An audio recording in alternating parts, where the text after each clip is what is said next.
Калісьці яна вызначала на нюх свежасць прадуктаў на навагрудскім кірмашы. А зараз жывая легенда сусветнай парфумерыі. Хто такая Софія Гройсман і за што атрымала тытул «Лепшы нос Амерыкі», даведаецеся ў бліжэйшыя некалькі хвілін. Мяне клічуць Таня Дабрыян і вы слухаеце падкаст пра выдатных беларусаў. Паехалі!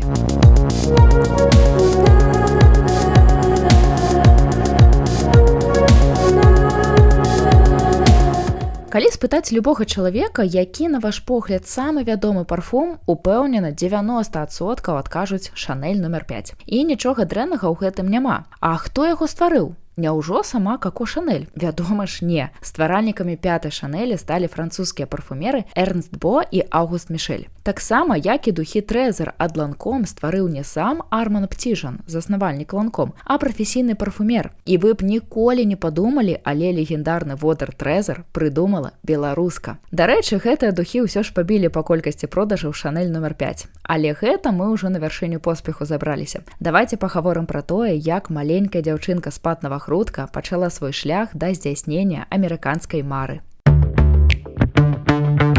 Софія нарадзілася ў 1945 годзе ў вёсцы Любча Навагрудскага раёна. Для тых часоў не дзіўна, што яе бацькі Пётр Ходаш і Раіса Левіна пазнаёміліся ў партызанскім атрадзе. Таму, калі б у Софіі быў інстаграм, можна было смела ставіць у апісанні выраз «дачка партызан». Дзяцінства дзяўчынкі выпала на бедныя пасляваенныя гады. У Софіі не было нават цацак, таму яна шмат гуляла на прыродзе і любіла кветкі, асабліва фіялкі. Магчыма, умовы дзяцінства і заклалі ў ёй цягу да водараў. Калі Софія падрасла, мама брала яе з сабой на мясцовы кірмаш. У дзяўчынкі была арыгінальная здольнасць, вельмі адчувальны нос. Софія магла вызначыць нясвежы прадукт і так дапамагала маме з закупамі, каб тая, напрыклад, не купіла мяса, якое даўно ляжыць. Пазней Раіса Левіна расказвала, маўляў, калі дачка чагосьці не ела, значыць ежа хутка сапсуецца, можна выкідваць. Калі будучаму парфумеру споўнілася 15 гадоў, яна з бацькамі эмігравала ў Польшчу. Нічога новага для нас, правда? У Польшчы Софія Ходаш, гэта яе дзявочае прозвішча, скончыла тэхнікум і атрымала ступень бакалаўра аналітычнай і неарганічнай хіміі. І акрамя вучонай ступені набыла, так скажем, будучага мужа.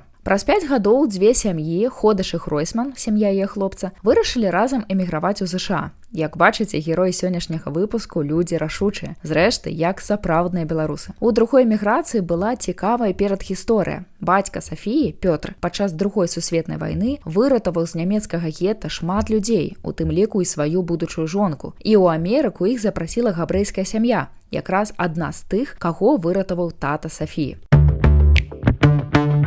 Канешне, у Штатах у Софіі пачынаецца абсалютна іншае жыццё. Беларуска марыла ўладкавацца на працу і забяспечваць бацькоў. У выніку Софія патрапіла ў канцэрн International Flavors and Fragrances, дзе працавала ў лабараторыі. А гэта, уявіце, адзін з лідараў па вытворчасці парфумерыі і бытавой хіміі. Дзяўчына распрацоўвала водары паласкавальнікаў для бялізны, а ў вольны час ставіла ўласныя эксперыменты і змешвала розныя інгрэдыенты. Дзякуй, сыравіны пад рукой у яе было дастаткова. Доследы лабаранткі заўважыў вядомы парфумер Эрнст Шыфтан і нават абраў эксперыментальны водар здольнай беларускі для Ів Сен-Лоран. Пасля Шыфтан стаў настаўнікам Софіі. Працавітасць дзяўчыны стала прыносіць свой плён. Калі казаць пра кар'ерную лесвіцу, Софія Гройсман прайшла шлях ад супрацоўніцы лабараторыі да пасады віцэ-прэзідэнта ІФФ. Яна стала першым парфумерам у свеце, які змяніў класічныя прапорцыі інгрэдыентаў у духах. Як толькі не называюць Софію прафесійных колах. І мадам Нос, і жывая легенда,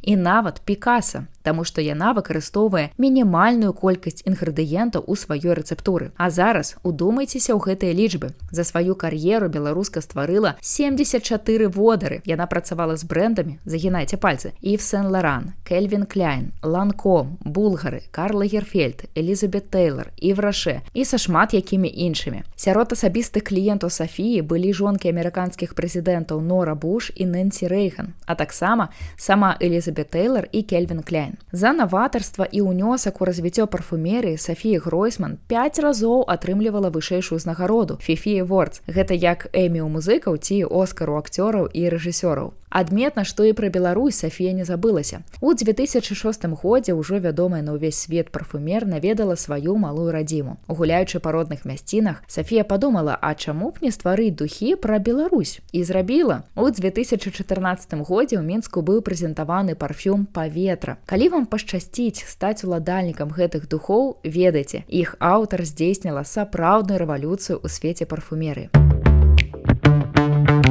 Гісторыя Сафіі Гройсман – гэта прыклад працавітасці, якая на генетычным узроўні закладзена ў беларусах. Спадзяюся, падчас праслухоўвання эпізоду вы натхніліся не менш за мяне, калі я збірала інфармацыю пра гераіню выпуску. І калі гэта так, не забудзьцеся паставіць адзнаку падкасту, а таксама заўсёды памятайце, беларусам ёсць кім ганарыцца. Да сустрэчы ў наступных эпізодах.